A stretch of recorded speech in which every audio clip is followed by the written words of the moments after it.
بسم الله الرحمن الرحيم. يوم يجمعكم ليوم الجمع ذلك يوم التغابن ومن يؤمن بالله ويعمل صالحا يكفر عنه سيئاته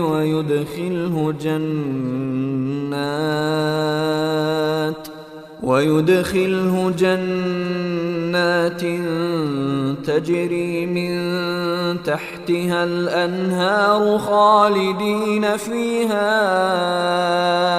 أبدا ذلك الفوز العظيم. والذين كفروا وكذبوا بآياتنا أولئك أصحاب النار خالدين فيها وبئس المصير.